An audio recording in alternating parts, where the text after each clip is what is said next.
ഇപ്പോൾ നമ്മളിന്ന് സംസാരിക്കാൻ പോകുന്നത് വളരെ വ്യത്യസ്തമായ ഒരു ടോപ്പിക്കിലാണ്. അതായത് HAL ക്യാറ്റ്സ് അഥവാ ഇന്ത്യയുടെ സ്വന്തം കോമ്പാറ്റ് എയർ ടീമിംഗ് സിസ്റ്റം. ഇപ്പോൾ അതിന് 3 വർഷങ്ങൾക്ക് മുമ്പ് എയറോ ഇന്ത്യ ഷോയിൽ ഈ സംഭവം ലോകത്തിന് മുന്നിൽ ആദ്യമായിട്ട് അവതരിപ്പിച്ചപ്പോൾ തന്നെ ഇതിനെക്കുറിച്ചൊരു വീഡിയോ ചെയ്യണമെന്ന് ഞാൻ തീരുമാനിച്ചായിരുന്നു. പക്ഷേ എന്തോ കാരണങ്ങൾ കൊണ്ട് ആ വീഡിയോ മിസ്സായിപ്പോയെന്ന് മാത്രമല്ല, നമ്മുടെ പല സബ്ജക്റ്റുകളും പോലെ ഈ ടോപ്പിക്ക് നമ്മുടെ ലിസ്റ്റിന്റെ അടിത്തട്ടിലേക്ക് താണുപോയി. അപ്പോൾ കഴിഞ്ഞ ദിവസം വെറുതെ ഇങ്ങനെ ലിസ്റ്റ് ഇങ്ങനെ പരിശോധിച്ച് പോയപ്പോഴാണ് ഈ സംഭവം വീണ്ടും എന്റെ കൺമുന്നിൽ വന്ന് പെട്ടത്. അപ്പോൾ ഇനിയും മറന്നു പോകുന്നതിന് മുമ്പ് ഇതിനെക്കുറിച്ച് ഒരു വീഡിയോ കൈയോടെ ചെയ്തേക്കാന്ന് ഞാൻ അങ്ങ് വിചാരിച്ചു. അപ്പോൾ HAL ക്യാറ്റ്സ്, അപ്പോൾ നമ്മളിപ്പോൾ ജീവിച്ചുകൊണ്ടിരിക്കുന്ന കാലഘട്ടം എന്ന് പറഞ്ഞു കഴിഞ്ഞാൽ ഹ്യൂമൻ ഇന്റലിജൻസ്, അതായത് മനുഷ്യന്റെ ബുദ്ധിക്ക് മേൽ ആർട്ടിഫിഷ്യൽ ഇന്റലിജൻസ് അഥവാ നിർമ്മിത ബുദ്ധി ആധിപത്യം സ്ഥാപിച്ചുകൊണ്ടിരിക്കുന്ന ഒരു കാലഘട്ടമാണ്. അപ്പോൾ ഇത് മനുഷ്യനെ സംബന്ധിച്ചിടത്തോളം ഒരു നല്ല കാര്യമാണോ അതോ മനുഷ്യരാശിക്ക് തന്നെ ദോഷം വരാൻ പോകുന്ന ഒരു കാലഘട്ടത്തിലേക്കാണോ നമ്മൾ പോയിക്കൊണ്ടിരിക്കുന്നത് എന്നൊക്കെ ചോദിച്ചു കഴിഞ്ഞാൽ അതിനെക്കുറിച്ച് പറയാനുള്ള സമയം അല്ലെങ്കിൽ അതിനുള്ളൊരു നോളജ് ഇതുവരെ നമുക്ക് ഉണ്ടായിട്ടില്ല.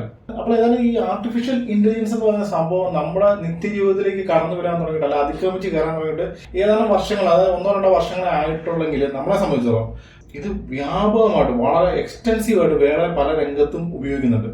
അതായത് ഒരു ഉദാഹരണം പറയുകയാണെങ്കിൽ, ഞാൻ ഈ ആർട്ടിഫിഷ്യൽ ഇന്റലിജൻസ് എന്നുള്ള വാക്ക് ആദ്യമായിട്ട് കേൾക്കുന്നത് ലോർഡ് ഓഫ് റിങ്സ് എന്ന് പറയുന്ന മൂവി റിവ്യൂ ചെയ്യപ്പെട്ടത്, അതിന്റെ ആദ്യ ഭാഗം റിലീസ് ചെയ്തപ്പോഴാണ്.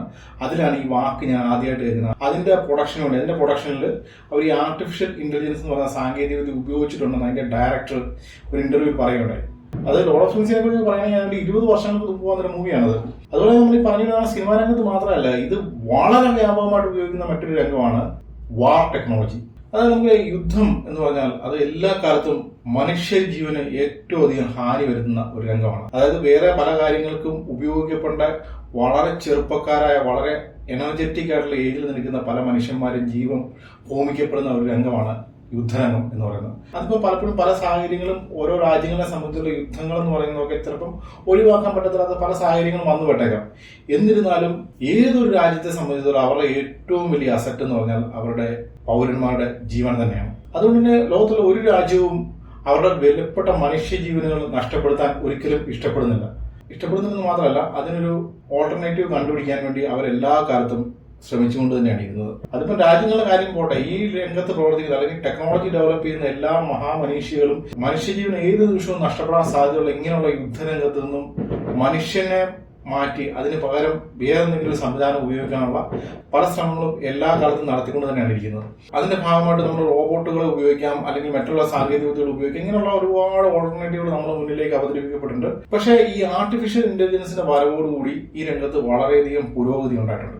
അത് യുദ്ധരംഗത്ത് മനുഷ്യർ, അതായത് സൈനികർ നേരിട്ട് ഇടപെടാതെ ആ സ്ഥാനം മെഷീനുകൾ ഏറ്റെടുക്കുന്ന സാഹചര്യങ്ങൾ ഇപ്പോൾ സംജാതമായിക്കൊണ്ടിരിക്കുകയാണ്. അതിന്റെ ഏറ്റവും വലിയ എക്സാമ്പിളുകളാണ് നമ്മൾ ഈ കാണുന്ന ഡ്രോണുകൾ പോലെയുള്ള ആയുധങ്ങൾ, അല്ലെങ്കിൽ ഡ്രോണുകൾ പോലെയുള്ള സാങ്കേതിക വിദ്യകൾ. അതായത് ഡ്രോണുകളുടെ കാര്യം പറയുകയാണെങ്കിൽ, ഡ്രോണുകൾ ഈ രംഗത്ത് ഏറ്റവും പ്രൂവൺ ആയിട്ടുള്ള മെത്തേഡാണ്. നമുക്കറിയാം, ഈ 4 കാറ്റാടികൾ പിടിപ്പിച്ച് ഏതാണ്ട് കളിപ്പാട്ടം പോലെ പറക്കുന്ന നിരീക്ഷണ ഡ്രോണുകളിൽ തുടങ്ങി അത്യന്താധുനികമായ ഫൈറ്റർ പ്ലെയിനുകളെ പോലും അതിശയിപ്പിക്കുന്ന തരത്തിലുള്ള കോമ്പാക്ട് ഡ്രോണുകൾ ഇന്ന് പല വൻ സൈന്യ ശക്തികളും ഇന്ന് വ്യാപകമായിട്ട് ഉപയോഗിക്കുന്നുണ്ട്. എന്ന് മാത്രമല്ല, നമ്മുടെ രാജ്യവും ഈ രംഗത്ത് ഒട്ടും പിന്നിലില്ല എന്നുള്ളതാണ് യാഥാർത്ഥ്യം. അപ്പോൾ നമ്മൾ ഇതിൽ മനസ്സിലാക്കിയിരിക്കുന്ന മറ്റൊരു കാര്യം എന്താണെന്ന് വെച്ചാൽ, ഇത്തരം ടെക്നോളജികൾ, ഇത്തരം ആർട്ടിഫിഷ്യൽ ഇന്റലിജൻസ് വ്യാപകമായിട്ട് ഉപയോഗിക്കുന്ന വാർ ടെക്നോളജികൾ ഇന്നും ഏതാണ്ട് ഒരു ശൈശവാവസ്ഥയിൽ തന്നെയാണ് ഉള്ളത്. അതിന്റെ ആ ശൈശവാവസ്ഥ പിന്നിട്ടൊന്നുമില്ല, ഏതാണ്ട് ഒരു ഡെവലപ്പിംഗ് സ്റ്റേജിൽ തന്നെയാണ് ഇതൊക്കെ ഇന്നും ഉള്ളത്. അല്ലെങ്കിൽ ഈ രംഗത്ത് പ്രവർത്തിക്കുന്ന ഒട്ടുമിക്ക രാജ്യങ്ങളും ഈ ശൈശവാവസ്ഥ പിന്നിട്ട് മുന്നോട്ട് വന്നിട്ടില്ല എന്നുള്ളതാണ് അതിലെ യാഥാർത്ഥ്യം. അപ്പോൾ ഈ രംഗത്തേക്കുള്ള ഇന്ത്യയുടെ, നമ്മുടെ രാജ്യത്തിന്റെ ഏറ്റവും സുപ്രധാനമായ ഒരു ചുവടുവയ്പ്പാണ് നമ്മൾ ഈ വീഡിയോയിൽ ചർച്ച ചെയ്യാൻ പോകുന്ന HAL ക്യാറ്റ്സ് അഥവാ HAL Kombat air teaming system. അപ്പോൾ ഇത് സംഭവം എന്താണെന്ന് ചോദിച്ചാൽ, നമുക്കറിയാം, യുദ്ധം എന്ന് പറഞ്ഞാൽ മനുഷ്യൻ എല്ലാ കാലത്തും സംഘം ചേർന്നാണ്, അത് ടീമായിട്ടാണ് ഒരു യുദ്ധത്തിൽ പങ്കെടുക്കാൻ പോകുന്നത്. അതിപ്പം കരയുദ്ധത്തിന്റെ കാര്യമായാലും കടൽ യുദ്ധത്തിന്റെ കാര്യമായാലും ആകാശ യുദ്ധങ്ങളുടെ കാര്യമാണെങ്കിലും നമ്മൾ ടീമുകളാണ്, അതായത് സംഘങ്ങളായിട്ടാണ് യുദ്ധത്തിൽ പങ്കെടുക്കാൻ പോകുന്നത്. അപ്പോൾ ഇവിടെ ഈ HAL ക്യാറ്റ്സ് അല്ലെങ്കിൽ ഈ കോമ്പാറ്റ് എയർ ടീമിംഗ് സിസ്റ്റം എന്താണെന്ന് ചോദിച്ചു കഴിഞ്ഞാൽ, മാൻഡ് പ്ലാറ്റ്ഫോംസുകളെയും അൺമാൻഡ് പ്ലാറ്റ്ഫോംസുകളെയും സംയോജിപ്പിച്ചുകൊണ്ട് ഒരു ടീമായി യുദ്ധത്തിന് വിടുന്ന ഒരു പരിപാടിയാണ്. അതായത് മാൻഡ് പ്ലാറ്റ്ഫോം ആയിട്ടുള്ള ഫൈറ്റർ എയർക്രാഫ്റ്റുകൾ പോലുള്ള കാര്യങ്ങളെയും അൺമാൻഡ് പ്ലാറ്റ്ഫോംസ് ആയിട്ടുള്ള ഡ്രോണുകളെയും കൂടെ സംയോജിപ്പിച്ച് ഒരു ടീമാക്കി യുദ്ധരംഗത്ത് ഉപയോഗിക്കാൻ പോകുന്ന ഒരു പദ്ധതിയാണ്, അല്ലെങ്കിൽ ഒരു ടെക്നോളജിയാണ് ഈ കോമ്പാറ്റ് എയർ ടീമിംഗ് സിസ്റ്റം എന്ന് പറഞ്ഞാൽ. അപ്പോൾ ഇത്തരത്തിലുള്ള സിസ്റ്റങ്ങൾ വേറെ പല രാജ്യങ്ങളും ഇതിനോടകം ഡെവലപ്പ് ചെയ്തെടുത്തിട്ടുണ്ട്. അതായത് അമേരിക്ക,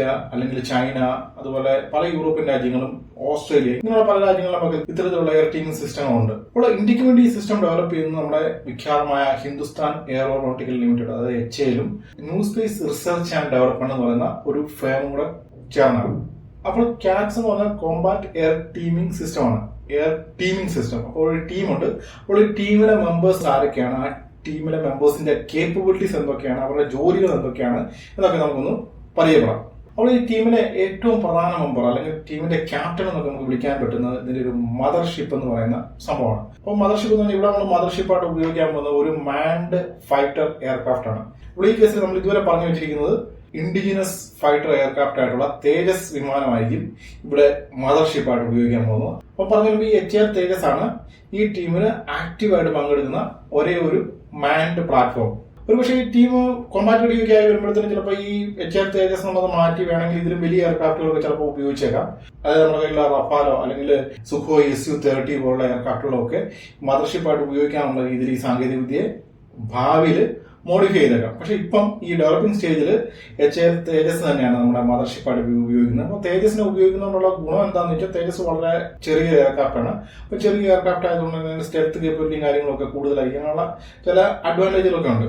അപ്പോൾ ഈ കോമ്പാറ്റ് എയർ ടീമിംഗ് സിസ്റ്റം ഒരു യുദ്ധത്തിലേക്ക് ഡിപ്ലോയ് ചെയ്യുമ്പോഴത്തേന് ഈ മദർഷിപ്പ് ആയിരിക്കും ഈ ടീമിനെ കംപ്ലീറ്റ് ആയിട്ട് നിയന്ത്രിക്കുന്നത്. അല്ലെങ്കിൽ മറ്റൊരു തരത്തിൽ പറഞ്ഞാൽ ഈ ടീമിലെ ഏറ്റവും വാല്യുബിൾ ആയിട്ടുള്ള അസറ്റ് ഈ ഫൈറ്റർ എയർക്രാഫ്റ്റ് ആയിരിക്കും. അങ്ങനെ പറയാൻ മറ്റൊരു കാരണമുണ്ട്. കാരണം ഇതിൽ മാത്രമാണ് ഹ്യൂമൻ പ്രസൻസ് ഉള്ളത്. അതായത് ഈ തേജസ് എയർക്രാഫ്റ്റ് അല്ലെങ്കിൽ ഈ മദർഷിപ്പ് പറത്തുന്ന പൈലറ്റ് ആയിരിക്കും ഈ ടീമിലെ മറ്റു മെമ്പേഴ്സിനെ എല്ലാം നിയന്ത്രിക്കുന്നത്. ഈ ഫൈറ്റർ എയർക്രാഫ്റ്റിലും പലതരത്തിലുള്ള ആയുധങ്ങളും ഉണ്ടാവും. അതായത് പേലോഡായിട്ട് ഇതിൽ ക്രൂയിസ് മിസൈലുകളും എയർ ടു എയർ അറ്റാക്ക് നടത്താൻ പറ്റുന്ന മിസൈലുകളും അതുപോലെ ഈ പറഞ്ഞ രീതിയിലുള്ള സാം ഡ്രോൺസുകളെ ക്യാരി ചെയ്യുന്ന സാം ഡ്രോൺസ് കാരിയേഴ്സും ഒക്കെ വഹിച്ചുകൊണ്ടായിരിക്കും ഈ ഫൈറ്റർ എയർക്രാഫ്റ്റ് പറക്കുന്നത്. അതുപോലെ തന്നെ ഈ ടീമിന്റെ മറ്റൊരു പ്രധാന മെമ്പർ ആയിട്ടുള്ള ക്യാറ്റ് ഹണ്ടർ, ഈ സംഭവവും ഈ ഫൈറ്റർ എയർക്രാഫ്റ്റിന്റെ പേലോഡിന്റെ ഭാഗമായിരിക്കും. അപ്പൊ ഈ ക്യാറ്റ് ഹണ്ടർ എന്താണെന്നുള്ള കാര്യം നമുക്ക് വഴിയെ പറയാം. ഇനി ഈ ടീമിന്റെ രണ്ടാമത്തെ മെമ്പർ അല്ലെ അടുത്ത പ്രധാനപ്പെട്ട മെമ്പർ എന്ന് പറഞ്ഞാൽ ക്യാറ്റ് വാരിയർ എന്ന് പറയുന്ന ഒരു വിങ്മാൻ ഡ്രോൺ ആണ്. അപ്പം ഇവിടെ സാധാരണ സ്ക്വാഡിലുള്ള വിങ്മാനുകളിൽ നിന്ന് വ്യത്യസ്തമായിട്ട് ഇവിടെ ഈ വിങ്മാനെ നിയന്ത്രിക്കുന്നത് നമ്മുടെ മദർഷിപ്പ് പറത്തുന്ന അതേ പൈലറ്റ് തന്നെയാണ്. അപ്പൊ നമ്മൾ ഈ ക്യാറ്റ്സ് വാരിയർ എന്ന് പറയുന്ന വിങ്മാൻ ഡ്രോൺ അങ്ങേയറ്റം സ്റ്റെൽത്തി ആയിട്ടുള്ള ഒരു ഡ്രോൺ ആണ്, ഒരു കോമ്പാക്ട് ഡ്രോൺ ആണ്. അതായത് നമ്മുടെ ഈ ബോയിങ് ATS പ്രോഗ്രാമിന്റെ ഒക്കെ ഭാഗമായിട്ടുള്ള ആ വിങ്മാൻ ഡ്രോണിന്റെ ഏതാണ്ട് സമാനമായ ഒരു രൂപമൊക്കെയാണ് ഈ പറഞ്ഞ ക്യാറ്റ്സ് വാരിയർ എന്ന് പറയുന്ന വിങ്മാൻ ഡ്രോണിനുള്ളത്.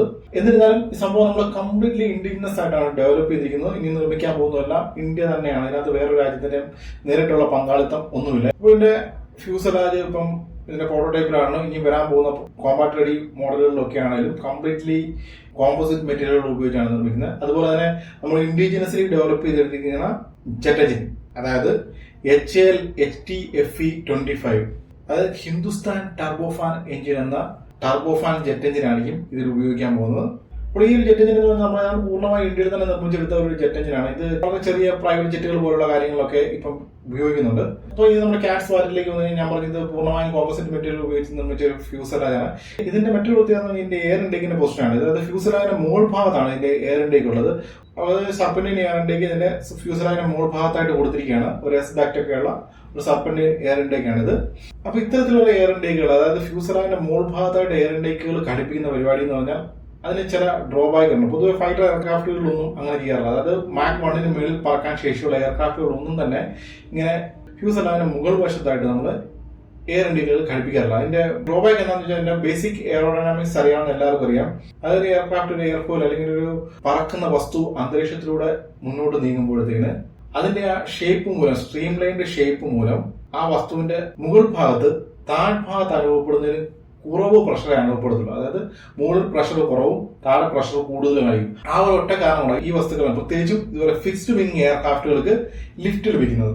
അതുകൊണ്ട് ഇതിൽ നമുക്ക് മനസ്സിലാകുന്ന കാര്യം എന്താണ്, ഇങ്ങനെ ഒരു എയർക്രാഫ്റ്റ്, ഒരു ഫിക്സ്ഡ് വിങ് എയർക്രാഫ്റ്റ് അന്തരീക്ഷത്തിൽ മുന്നോട്ട് പോകുമ്പോഴത്തേക്കിനും അതിന്റെ ടോപ്പ് സർഫസിൽ പ്രഷർ കുറവായിരിക്കും. പ്രഷർ കുറവാണ് എന്ന് പറഞ്ഞു കഴിഞ്ഞാൽ അവിടെ ഉള്ള വായുവിന്റെ ഡെൻസിറ്റി താഴെയുള്ള വായുവിനേക്കാളും കുറവായിരിക്കും എന്നാണ് അതിന്റെ അർത്ഥം. അപ്പൊ ഈ എയറിന്റെ ഡെൻസിറ്റി കുറവാണ്, അല്ലെങ്കിൽ എയർ പ്രഷർ കുറവുള്ള ഭാഗത്ത് നമ്മളൊരു എയർ ഇൻടേക്ക് കൊടുക്കുമ്പോഴത്തേന് ആ എയർ ഇൻടേക്കിലൂടെ അകത്തേക്ക് വരുന്ന വായുവിന്റെ അളവും കുറവായിരിക്കും. അതുകൊണ്ട് നിങ്ങളൊരു കാര്യം ശ്രദ്ധിച്ചാൽ നിങ്ങൾക്ക് മനസ്സിലാവും, ഏതാണ്ട് എല്ലാത്തരം എയർക്രാഫ്റ്റുകളും എല്ലാത്തരം ഫൈറ്റർ എയർക്രാഫ്റ്റുകളുടെയും എയർ ഇൻടേക്ക് അതിന്റെ താഴ്വശത്തായിരിക്കും.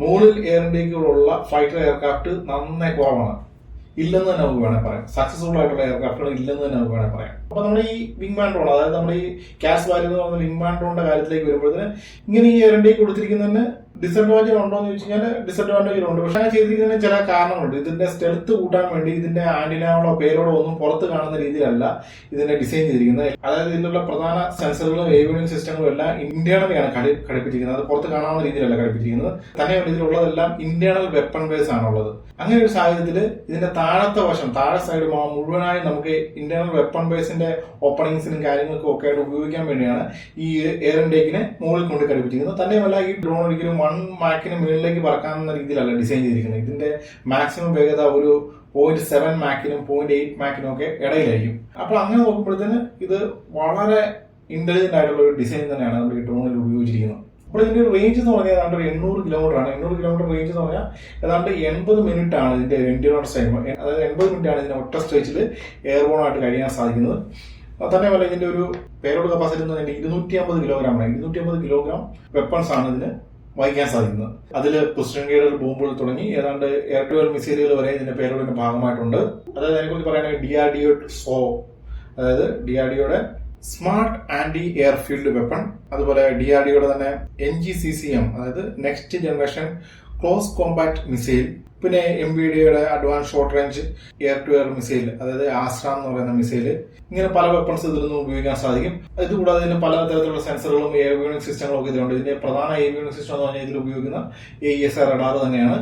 ഇതുകൂടാതെ ഇലക്ട്രോ ഒപ്റ്റിക്കൽ ഇൻഫ്രാറെഡ് സെൻസറുകൾ, റഡാർ ജാമർ സിസ്റ്റങ്ങൾ, ഇങ്ങനെയുള്ള പല കാര്യങ്ങളും ഇതിന്റെ പേലോഡിന്റെ ഭാഗമായിട്ട് അല്ലെങ്കിൽ ഇതിന്റെ ഏവിയോണിക്സിന്റെ ഭാഗമായിട്ടുണ്ട്. അപ്പോൾ ഇത്തരത്തിലുള്ള സിസ്റ്റത്തിന്റെ ഏറ്റവും വലിയ അഡ്വാൻറ്റേജ് എന്താണെന്ന് വെച്ചാൽ ശത്രുവിന്റെ ഏറ്റവും ഹെവിലി പ്രൊട്ടക്റ്റഡ് ആയിട്ടുള്ള ഏരിയയിലും നമുക്ക് അറ്റാക്ക് നടത്താൻ സാധിക്കുന്നതാണ്. ഒരിക്കലും ഒരു എയർക്രാഫ്റ്റിന്, ഒരു ഫൈറ്റർ എയർക്രാഫ്റ്റിന് കടന്നു ചെല്ലാൻ പറ്റത്തില്ലാത്ത തരത്തിലുള്ള മേഖലകളിലേക്ക് എയർബോൺ അറ്റാക്കുകൾ നടത്താൻ ഇത്തരം ഡ്രോണുകൾ അല്ലെങ്കിൽ ഇത്തരം വിങ്മാൻ ഡ്രോണുകളുടെ സഹായത്തോടുകൂടി സാധിക്കുമെന്നുള്ളതാണ്. കാരണം ഇത്തരം വിങ്മാൻ ഡ്രോണുകൾ, ഇത്തരം കോമ്പാക്ട് ഡ്രോണുകളുടെ പ്രത്യേകത എന്ന് പറഞ്ഞാൽ ഇവർക്ക് ഒരു ഫൈറ്ററിന് വഹിക്കാൻ സാധിക്കുന്ന രീതിയിലുള്ള ആയുധങ്ങൾ വഹിക്കാൻ സാധിക്കും. തന്നെയല്ല ഇത് ഫൈറ്ററിനെ അപേക്ഷിച്ച് വളരെ ചീപ്പാണ്. ഇത് പറത്താൻ മനുഷ്യന്റെ ആവശ്യമില്ല. ഇതിലൊരിക്കലും ഒരു ഹ്യൂമൻ കാഷ്വാലിറ്റീസും ഇൻവോൾവ് ആകാനുള്ള സാധ്യതയില്ല.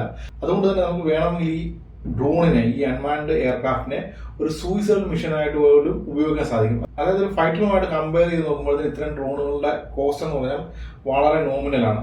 അതായത് വളരെ നോമിനൽ എന്ന് പറഞ്ഞാൽ ഒരു ഫൈറ്റർ എയർക്രാഫ്റ്റ്, നമ്മുടെ തേജസ് പോലത്തെ ഒരു ഫൈറ്ററുമായിട്ട് കമ്പയർ ചെയ്യുമ്പോൾ അതിന്റെ 10 വിലയ്ക്ക് അല്ലെങ്കിൽ അതിന്റെ 100 വിലയ്ക്ക് ഇത്തരത്തിലുള്ള പല സിസ്റ്റങ്ങൾ നമുക്ക് ഡെവലപ്പ് ചെയ്തെടുക്കാൻ സാധിക്കും. അതുകൊണ്ട് തന്നെ ശത്രുവിന്റെ ഹെവിലി പ്രൊട്ടക്റ്റഡ് ആയിട്ടുള്ള മേഖലയിൽ അറ്റാക്ക് നടത്തുമ്പോഴത്തേന് ഇത്തരത്തിലുള്ള ഒരു ഡ്രോൺ നഷ്ടപ്പെട്ടു പോയി എന്ന് പറഞ്ഞുകൊണ്ട് അതൊരു വലിയ നഷ്ടമായിട്ട് നമുക്ക് കണക്കാക്കേണ്ട ആവശ്യം വരുന്നില്ല. അതിന്റെ ഔട്ട്പുട്ട് എത്രമാത്രം വലുതാണെന്ന് മാത്രം നമ്മൾ നോക്കിയാൽ മതി. ഇനി ഈ ടീമിന്റെ അടുത്ത മെമ്പർ എന്ന് പറഞ്ഞാൽ CAT Hunter എന്ന് പറയുന്ന ഒരു സിസ്റ്റമാണ്. അപ്പൊ ഇത് സിസ്റ്റം ഞാൻ പറഞ്ഞത് എന്താണെന്ന് വെച്ചാൽ ഇത് കൃത്യമായിട്ട് എന്താണെന്നുള്ള കാര്യത്തിൽ ഇപ്പോഴും HAL ഒരു വ്യക്തത തരുന്നില്ല. അതായത് HAL അതിനെക്കുറിച്ച് വ്യക്തത ഉണ്ടായിരിക്കും, പക്ഷെ നമുക്ക് അതിനെക്കുറിച്ച് വ്യക്തമായിട്ടുള്ള ഇൻഫർമേഷൻസ് റിലയബിൾ ആയിട്ടുള്ള സോഴ്സിൽ നിന്ന് ലഭിക്കുന്നില്ല എന്നതാണ് അതിന്റെ ഒരു പ്രധാന വസ്തുത.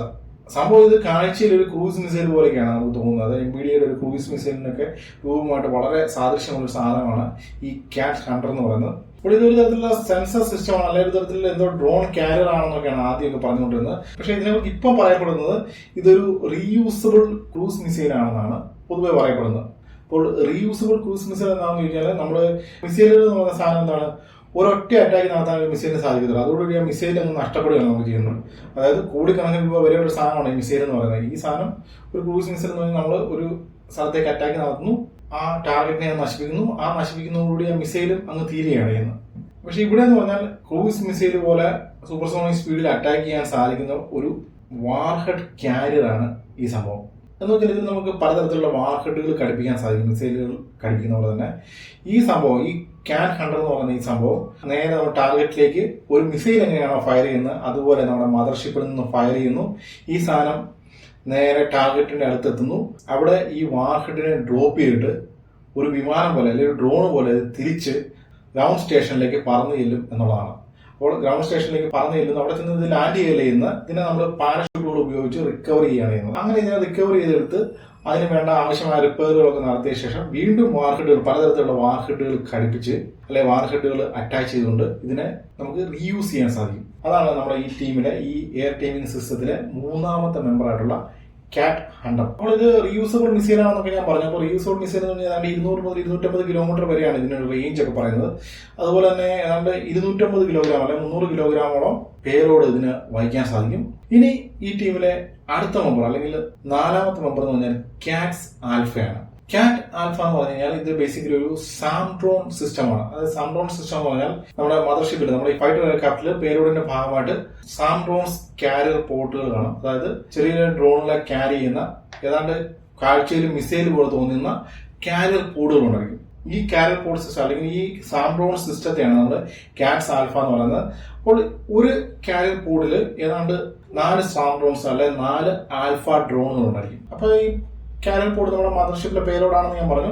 അപ്പോൾ ഏതാണ്ട് ഒരു മിസൈലിന് സമാനമായിട്ട് ഇതിനെ ഫയർ ചെയ്യാൻ സാധിക്കും. അപ്പം അങ്ങനെ ഫയർ ചെയ്യപ്പെടുന്ന ഈ സാംഡ്രോൺ കാരിയർ പോഡ് ഏതാണ്ട് 100 കിലോമീറ്ററോളം ദൂരം സഞ്ചരിക്കും. 100 കിലോമീറ്റർ ദൂരത്തിൽ എത്തിക്കഴിയുമ്പോഴത്തേന് ഇതിനുള്ളിലിരിക്കുന്ന ഡ്രോണുകൾ ഡിപ്ലോയ് ചെയ്യപ്പെടും. അതായത് ഓരോ കാരിയർ പോഡിലും 4 ഡ്രോണുകളുണ്ട്. ഈ 4 ഡ്രോണുകളും ഡിപ്ലോയ് ചെയ്യപ്പെടും. അപ്പൊ ഈ ഡ്രോണുകൾ എന്ന് പറഞ്ഞു കഴിഞ്ഞാൽ വളരെ ചെറിയ ഡ്രോണുകളാണ്. അതുപോലെ തന്നെ ഇത് ഫോൾഡബിൾ വിങ്സ് ഒക്കെ ഉള്ള ബാറ്ററി ഉപയോഗിച്ച് പ്രവർത്തിക്കുന്ന സെൻസറുകളും വാർഹെഡുകളും ഒക്കെ ഘടിപ്പിച്ച ഡ്രോണുകളാണ്. ഇത് അവയുടെ ഈ ഫോൾഡബിൾ വിങ്സ് വിടർത്തി ടാർഗറ്റിനെ ലക്ഷ്യമാക്കി നീങ്ങും. അപ്പോൾ ഈ ഡ്രോണുകളെ നിയന്ത്രിക്കുന്ന അല്ലെങ്കിൽ ഇതിൽ നിന്ന് ലഭിക്കുന്ന ഇൻഫർമേഷൻസ് ഒക്കെ കളക്ട് ചെയ്യുന്നതൊക്കെ നമ്മുടെ മദർഷിപ്പ് അതായത് നമ്മുടെ ഈ ഫൈറ്റർ എയർക്രാഫ്റ്റിലേക്കാണ്. അപ്പൊ നമ്മുടെ തേജസ് എയർക്രാഫ്റ്റ് ആണ് ഇതിന്റെ മദർഷിപ്പായിട്ട് ഉപയോഗിക്കുന്നതെങ്കിൽ അതിൽ ഇത്തരത്തിലുള്ള 3 സാംഡ്രോൺ കാരിയർ പോഡുകൾ ഘടിപ്പിക്കാൻ സാധിക്കും. അതായത് ഒരു കാരിയർ പോഡിൽ 4 ഡ്രോണുകൾ, അങ്ങനെയുള്ള 3 കാരിയർ പോഡുകൾ തേജസിന് വഹിക്കാൻ സാധിക്കും. അപ്പൊ അങ്ങനെ നോക്കുമ്പോഴത്തേന് 12 സാംഡ്രോണുകളായിരിക്കും ഈ സിസ്റ്റത്തിന്റെ ഭാഗമായിട്ട് ഉപയോഗിക്കപ്പെടുന്നത്. അതിപ്പം തേജസ് ആണ് ഉപയോഗിക്കുന്നതെങ്കിൽ. ഇനി ഇതിലും വലിപ്പമുള്ള സുഖോയ് Su-30 പോലുള്ള എയർക്രാഫ്റ്റുകളാണ് ഉപയോഗിക്കുന്നതെങ്കിൽ ഒരു കാരിയർ പോഡ് നമുക്ക് ഉപയോഗിക്കാൻ സാധിക്കും. 4 കാരിയർ പോഡുകൾ ഉപയോഗിക്കാൻ സാധിക്കും. അങ്ങനെ ആകുമ്പോഴത്തേന് ഏതാണ്ട് 16 സാംഡ്രോൺസുകൾ ഈ സിസ്റ്റത്തിന്റെ ഭാഗമായിട്ട് നമുക്ക് ഡിപ്ലോയ് ചെയ്യാൻ സാധിക്കും. അപ്പോൾ ഈ സിസ്റ്റത്തിന്റെ മറ്റൊരു വലിയ യൂണീക്കായിട്ടുള്ള പ്രത്യേകത എന്താ വെച്ചാൽ ഒരു ഫൈറ്റർ എയർക്രാഫ്റ്റിൽ നിന്നും സാംഡ്രോണുകൾ ഉപയോഗിച്ച് അറ്റാക്ക് നടത്തുന്ന ഒരു സിസ്റ്റം. അങ്ങനെയുള്ള ലോകത്തിലെ ആദ്യത്തെ സിസ്റ്റമാണ് കാറ്റ്സ് ആൽഫ. അങ്ങനെ നോക്കുമ്പോൾ ലോകത്ത് ആദ്യമായിട്ട് ഇങ്ങനെ ഒരു സിസ്റ്റം ഡെവലപ്പ് ചെയ്യുന്ന രാജ്യം ഇന്ത്യയാണ്. ഇനി കാറ്റ് സിസ്റ്റത്തിന്റെ ഭാഗമായിട്ട് വരുന്ന അടുത്ത ടീം മെമ്പർ എന്ന് പറഞ്ഞാൽ കാറ്റ്സ് ഇൻഫിനിറ്റി എന്ന് പറയുന്നത് സ്യൂഡോ സാറ്റലൈറ്റ് ആണ്. അപ്പൊ ഈ സ്യൂഡോ സാറ്റലൈറ്റ് എന്താണെന്ന് ഒരു സംശയം തോന്നിയേക്കാം. അപ്പം സ്യൂഡോ സാറ്റലൈറ്റ് എന്നാണ് വിളിക്കുന്നതെങ്കിലും ഈ സംഭവം ഒരു സാറ്റലൈറ്റ് ഒന്നുമല്ല. ഇതൊരു ഹൈ ഓൾട്ടിറ്റ്യൂഡിൽ പറക്കാൻ സാധിക്കുന്ന ഒരു അൺമാൻഡ് എയർക്രാഫ്റ്റ് ആണ്, ഒരു ഡ്രോൺ തന്നെയാണ്. അതായത് ഏതാണ്ട് 70,000 അടി ഉയരത്തിൽ അല്ലെങ്കിൽ ഒരു 21,000 മീറ്റർ ഉയരത്തിൽ പറക്കാൻ ശേഷിയുള്ള സോളാർ പവേർഡായിട്ട് പ്രവർത്തിക്കുന്ന ഒരു അൺമാൻഡ് എയർക്രാഫ്റ്റ് ആണ് നമ്മുടെ ഈ കാറ്റ്സ് ഇൻഫിനിറ്റി എന്ന് പറയുന്ന സ്യൂഡോ സാറ്റലൈറ്റ്. അപ്പോൾ ഈ സംഭവം സൗരോർജ്ജം ഉപയോഗിച്ച് സോളാർ പവേർഡായിട്ടാണ് പ്രവർത്തിക്കുന്നത്. അതുകൊണ്ട് തന്നെ ഇതിൽ സോളാർ പാനലുകളൊക്കെ ഉണ്ട്. അത് ഘടിപ്പിക്കുന്നത് ഇതിന്റെ വിങ്സിന്റെ മുകളിൽ കൂടിയാണ്. അപ്പം അതുകൊണ്ട് തന്നെ ഏതാണ്ട് 50 മീറ്റർ ആണ് ഇതിന്റെ wing span. 50 metre wing span ഉള്ള ഒരു ഡ്രോൺ ആണ് ഈ സംഭവം. അതുപോലെ ഇതിന്റെ വേഗത എന്ന് പറഞ്ഞാൽ ഏതാണ്ട് 100 കിലോമീറ്റർ പെർ അവർ ആണ്. അപ്പൊ 100 കിലോമീറ്റർ പെർ അവർ എന്ന് പറഞ്ഞാൽ ഒരു വിമാനത്തെ സംബന്ധിച്ച് അത്ര വലിയ കൂടിയ വേഗതയൊന്നുമല്ല. പക്ഷെ ഇത് പറക്കുന്ന ഉയരം 70,000 ഫീറ്റ് ഉയരത്തിലാണ്. അതുകൊണ്ട് തന്നെ ഇതിന്റെ വേഗത ഇവിടെ പ്രധാനമല്ല. അപ്പൊ ഇതിന്റെ ജോലി എന്താണെന്ന് ചോദിച്ചു കഴിഞ്ഞാല് ഈ കാറ്റ് സിസ്റ്റത്തിന്റെ ഭാഗമായിട്ടുള്ള നമ്മുടെ കാറ്റ്സ് വാരിയർ പോലുള്ള വിങ്മാൻ ഡ്രോണും അല്ലെങ്കിൽ നമ്മുടെ ഈ മദർഷിപ്പ് ഒക്കെ ഒരു ശത്രുവിന്റെ എയർ സ്പേസിലേക്ക് പ്രവേശിച്ചു കഴിയുമ്പോഴത്തേന് അവിടെയുള്ള ടാർഗറ്റ് അക്വിസിഷൻ, അതായത് ടാർഗറ്റുകൾ ഏതൊക്കെയാണെന്ന് മുൻകൂട്ടി കണ്ടുപിടിച്ച് നമ്മുടെ ഈ എയർ ടീമിംഗ് സിസ്റ്റത്തിന്റെ മദർഷിപ്പിലേക്കും അതിന്റെ കൺട്രോൾ യൂണിറ്റിലേക്കും ഒക്കെ അതിനെ സംബന്ധിക്കുന്ന ഇൻഫർമേഷൻ അയച്ചു കൊടുക്കുക. അതുപോലെ തന്നെ ആ ശത്രു രാജ്യത്തിന്റെ റിയൽ ടൈം ടെറൈൻ വിഷ്വലൈസേഷൻ പോലുള്ള കാര്യങ്ങളൊക്കെ നടത്തുക. ഇതൊക്കെയാണ് ഇതിന്റെ ജോലി. അപ്പോൾ നമ്മൾ പറഞ്ഞു ഇത് സോളാർ പവറായിട്ടാണ് പ്രവർത്തിക്കുന്നത്. സോളാർ പവർ ഉപയോഗിച്ച് ബാറ്ററി ചാർജ് ചെയ്താണ് ഇത് പ്രവർത്തിക്കുന്നത്. അതുകൊണ്ട് തന്നെ ഇത് ഒരു തവണ എയർബോൺ ആയി കഴിഞ്ഞാൽ ഏതാണ്ട് 3 മാസം 90 ദിവസത്തോളം ഇതിനെ അന്തരീക്ഷത്തിൽ കണ്ടിന്യൂസ് ആയിട്ട് നിർത്താതെ പറക്കാൻ സാധിക്കും. കണ്ടിന്യൂസ് ആയിട്ട് 90 ദിവസത്തോളം എയർബോൺ ആയിട്ട് ഇതിന് കഴിയാൻ സാധിക്കും. അപ്പൊ ഇത്തരത്തിലുള്ള സ്യൂഡോ സാറ്റലൈറ്റുകൾ അത് ഇത്തരത്തിലുള്ള എയർ ടീമിംഗ് സിസ്റ്റങ്ങളുടെ ഭാഗമായിട്ട് മാത്രമല്ല നമുക്ക് വേറെ പല കാര്യങ്ങൾക്കും ഇത് ഉപയോഗിക്കാൻ സാധിക്കും. അതായത് റിമോട്ട് ആയിട്ടുള്ള ലൊക്കേഷനിലൊക്കെ ഹൈ സ്പീഡ് ഇന്റർനെറ്റ്, അതായത് 4G സിസ്റ്റോ അല്ലെങ്കിൽ 5G സിസ്റ്റോ ഒക്കെ എത്തിക്കാൻ വേണ്ടി നമുക്ക് വേണമെങ്കിൽ ഇത്തരത്തിലുള്ള സ്യൂഡോ സാറ്റലൈറ്റുകൾ ഉപയോഗിക്കാൻ സാധിക്കും. അതായത് നമുക്ക് ഓൾറെഡി ഇത്തരത്തിലുള്ള പല സാറ്റലൈറ്റുകളും പല രാജ്യങ്ങളും ഉപയോഗിക്കുന്നുണ്ട്. അതായത് എയർബസ് സൈഫർ അല്ലെങ്കിൽ ഫേസ്ബുക്കിന്റെ അക്യുഡ, അതുപോലെ ചൈനയുടെ മോർണിംഗ് സ്റ്റാർ, ഇങ്ങനെയുള്ള പല സാധനങ്ങളും ഇപ്പോൾ ഓൾറെഡി ഇങ്ങനെയുള്ള പല കാര്യങ്ങൾക്കും വേണ്ടി ഉപയോഗിക്കുന്നുണ്ട്. പക്ഷെ ഇതിൽ നിന്നൊക്കെ അല്പം വ്യത്യസ്തമാണ് നമ്മുടെ കാറ്റ് ഇൻഫിനിറ്റി. അതായത് കാറ്റ് ഇൻഫിനിറ്റിയുടെ ഒരു പ്രത്യേകത എന്താ വെച്ചാൽ ഒരു എയർക്രാഫ്റ്റിൽ നിന്നും പ്രയോഗിക്കാൻ സാധിക്കുന്ന, ഒരു എയർക്രാഫ്റ്റിൽ നിന്നും ലോഞ്ച് ചെയ്യാൻ സാധിക്കുന്ന ലോകത്തിലെ ആദ്യത്തെ സ്യൂഡോ സാറ്റലൈറ്റ് ആണ് ഈ പറഞ്ഞ കാറ്റ് ഇൻഫിനിറ്റി. അപ്പോൾ നമ്മൾ മൊത്തത്തിൽ പറഞ്ഞിരുമ്പോൾ ഒരു ഫ്യൂച്ചർ വാർഫെയറിലേക്കുള്ള ഇന്ത്യയുടെ ഒരു സുപ്രധാന ചുവടുവയ്പ്പാണ് ഈ HAL കാറ്റ്സ് പ്രോഗ്രാം അല്ലെങ്കിൽ HAL Kombat air teaming system. ഇവിടെ 2028 ഈ സിസ്റ്റം ഏതാണ്ട് കോമ്പാറ്റ് റെഡിയായി മാറുമെന്നൊക്കെയാണ് ഇപ്പോൾ കണക്കാക്കപ്പെടുന്നത്. ആ തരത്തിൽ നോക്കുമ്പോഴത്തേന് ഇങ്ങനെ ഒരു അച്ചീവ്മെന്റ് കൈവരിക്കുന്ന അല്ലെങ്കിൽ ഇങ്ങനെ ഒരു എയർ ടീമിംഗ് സിസ്റ്റം ഡെവലപ്പ് ചെയ്യുന്ന രാജ്യങ്ങളുടെ പട്ടികയിലെ ആദ്യ സ്ഥാനക്കാരിൽ ഒരാളായി മാറും ഇന്ത്യ. അത് നമ്മുടെ രാജ്യത്തെ സംബന്ധിച്ചിടത്തോളം അങ്ങേയറ്റം അഭിമാനകരമായിട്ടുള്ളൊരു നേട്ടമായിരിക്കും. അതിപ്പം വാർ ടെക്നോളജിയുടെ കാര്യത്തിലായാലും സിവിലിയൻ ടെക്നോളജിയുടെ കാര്യത്തിലാണെങ്കിലും ഇത് നമുക്ക് ഫ്യൂച്ചറിലേക്കുള്ള ഒരു വലിയ ചുവടുവയ്പ് തന്നെയാണ്. ഈ എയർ ടീമിംഗ് സിസ്റ്റവും അതിന്റെ ഭാഗമായിട്ട് നമ്മൾ ഡെവലപ്പ് ചെയ്തുകൊണ്ടിരിക്കുന്ന പലതരത്തിലുള്ള ടെക്നോളജി. അപ്പോൾ തൽക്കാലം ഈ വീഡിയോ ഞാനിവിടെ അവസാനിപ്പിക്കുകയാണ്. ഇതിലും ഇൻഫോർമേറ്റീവായ ഇതിലും ഇൻട്രസ്റ്റിംഗ് ആയ മറ്റൊരു വീഡിയോ വീണ്ടും കാണാം. അതുവരെ ബൈ.